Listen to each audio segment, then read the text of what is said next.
मेधा शुरू से ही पढ़ने में होशियार और मेधावी छात्रा थी। अच्छी पढ़ाई के बाद अच्छा कॉलेज सिलेक्शन और फिर बहुत अच्छी जॉब। तूने तो मेरा नाम रोशन कर दिया मेधा। अरे लेकिन ये जो काम करने का तरीका है ना, इसे बदल ले। 18 घंटे काम करेगी तो कल को बच्चा कैसे संभालेगी? तुम्हारी तरह पागल नहीं हूँ माँ, जो बच्चे और परिवार में फंस जाऊँ। मैं तो जिंदगी खुल कर जीऊंगी। सब कहने की बात होती है बेटा, अपने बच्चे का सुख हर कोई चाहता है। वक्त बीतता है और मेधा की शादी हो जाती है। शादी के कुछ सालों में ही मेधा एक सुंदर से बेटे की माँ बन जाती है। अरे यार, मेरी मैटरनिटी लीव खत्म हो रही है, क्या करे? माँ भी नहीं आ सकती, कैसे मैनेज करूँ? ऐसा करते हैं, इसके लिए एक केयर टेकर रख लेते हैं, वो देखा करेगी इसे। मेधा को पति की बात जंच जाती है और वो केयर टेकर की तलाश शुरू कर देती है। एक दिन उन लोगों के घर एक महिला आती है जो दिखने में पढ़ी लिखी लगती है। जी, क्या काम है आपको? मैम, मेरा नाम स्नेहा है। आपका एड देखा केयर टेकर का, क्या मैं आपके यहाँ काम कर सकती हूँ? हाँ, क्यों नहीं, लेकिन आप तो अच्छे घर की लगती हैं, फिर नौकरी क्यों? दरअसल मेरे ससुराल वालों ने मुझे घर से निकाल दिया क्योंकि मैं माँ नहीं बन सकती और माता पिता भी नहीं है इस दुनिया में। तो अरे कोई बात नहीं, तुम लक्ष्य को ही अपना बच्चा समझो और यहीं रहना, और किसी भी चीज की जरूरत हो ना तो बता देना। नेहा खुशी खुशी लक्ष्य को संभालने लगती है। रात को जब मेधा घर पर आती है, अरे क्या बात है स्नेहा, तुमने खाना नहीं खाया क्या? अरे दीदी, आपका बेटा टाइम दे तब ना। अरे तो जब वो सोता है तब खा लिया करो। तब तो मैं इसके पास ही बैठी रहती हूँ। कोई मच्छर या कीड़ा काट ले लक्ष्य को तो अब आप पकड़ो, मैं खाना खा लेती हूँ। स्नेहा वहाँ से चली जाती है। बहुत ही अच्छे से ख्याल रख रही है ये लक्ष्य का। मेधा, इतना तो शायद तुम भी ध्यान नहीं देती। मेधा को पति की बात बुरी तो लगती है, लेकिन कुछ नहीं कहती। धीरे धीरे स्नेहा मेधा और उसके पति के साथ बाहर भी जाने लगी। सुनो, स्नेहा को भी बाजार ले चलते हैं, वो क्या है ना, लक्ष्य को देख लेगी जब तक मैं शॉपिंग कर लूंगी। हाँ चलो, वैसे मैं चाह रहा था कि लक्ष्य को लेकर हम दोनों ही चलते।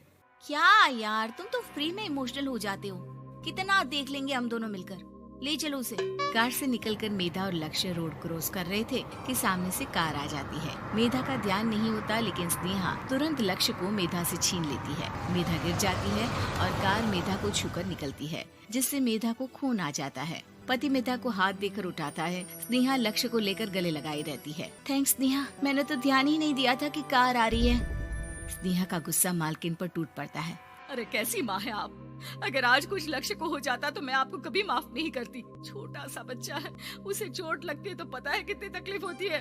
पति भी स्नेहा को देखने लगता है कि उसे क्या हो गया। मेधा को स्नेहा पर काफी गुस्सा आ जाता है। घर आकर कहती है, देखो स्नेहा, माना तुम लक्ष्य को बहुत प्यार करती हो, लेकिन वो मेरा बेटा है, मैं कभी जानबूझकर उसके साथ बुरा नहीं कर सकती, समझी? मुझे माफ कर दीजिए, मैं लक्ष्य को लेकर कुछ ज्यादा ही सेंसिटिव हो चुकी हूँ। मैं ध्यान रखूंगी कि आगे से ऐसा ना हो। मेधा का मन स्नेहा से अब हटने लगा था। एक शाम मेधा ऑफिस से घर आती है कि लक्ष्य उसे दिखाई नहीं देता और ना ही स्नेहा। वो स्नेहा के कमरे में जाती है जहाँ दोनों सो रहे होते हैं। अरे स्नेहा, लक्ष्य को आज इस कमरे में क्यों सुला दिया? दीदी, मुझे नींद आ रही थी, ऐसे में उसे कमरे में अकेले लिटाना मुझे ठीक नहीं लगा। मेधा बच्चा उठाने लगती है कि स्नेहा टोक देती है। रहने दीजिए ना दीदी, सो रहा है, फालतू में नींद खराब हो जाएगी। मेधा को गुस्सा आ जाता है और वो बच्चा उठाकर वहाँ से चली जाती है। अगले दिन मेधा स्नेहा को बुलाती है, साथ में एक और लड़की खड़ी होती है। स्नेहा, अब तुम अपना कुछ और देख लो, हम लोगों को नई केयर टेकर मिल गई है, तुम इस हफ्ते घर छोड़ देना। स्नेहा का मन लक्ष्य को छोड़ने का नहीं करता, लेकिन नौकरी तो नौकरी होती है ना। स्नेहा घर से चली जाती है। धीरे धीरे महीने और साल बीतते जाते हैं और लक्ष्य एक नौजवान लड़का हो जाता है। लक्ष्य, आज मुझे मंदिर जाना है, ले चलोगे? ठीक है माँ, एक काम करके अभी वापस आता हूँ, तब तक आप और पापा दोनों तैयार हो जाइए। दोनों तैयार होकर बैठ जाते हैं, लेकिन लक्ष्य काफी देर तक नहीं आता। अरे मेधा, फोन तो करो लक्ष्य को, देखो क्या हो गया उसे। मेधा फोन करती है तो पता चलता है कि लक्ष्य का एक्सीडेंट हो गया है और वो सिटी अस्पताल में है। जल्दी चलिए, पता नहीं कैसा होगा मेरा बेटा। अरे चिंता ना करो, सब ठीक होगा, मैं अभी कार निकालता हूँ। दोनों मियाँ बीवी अस्पताल पहुँचते हैं, जहाँ वो लोग देखते हैं कि लक्ष्य बिस्तर पर पड़ा होता है। एक महिला इन्हें यहाँ लेकर आई है, वो वहाँ बैठी है, लेकिन फिलहाल तो आप लोगों को इनके लिए किडनी का प्रबंध करना होगा। एक्सीडेंट में इसकी किडनी डैमेज हो गई है।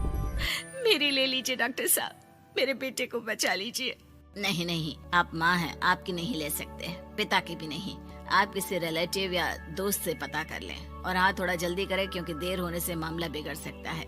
मेधा बैठकर रोने लगती है कि वहाँ डॉक्टर आ जाते हैं। जिस औरत ने आपके बेटे को यहाँ भर्ती कराया था वो अपनी किडनी आपके बेटे को देना चाहती है। हाँ? कौन है वो? कहाँ है वो? तभी वहाँ स्नेहा आ जाती है। स्नेहा तुम?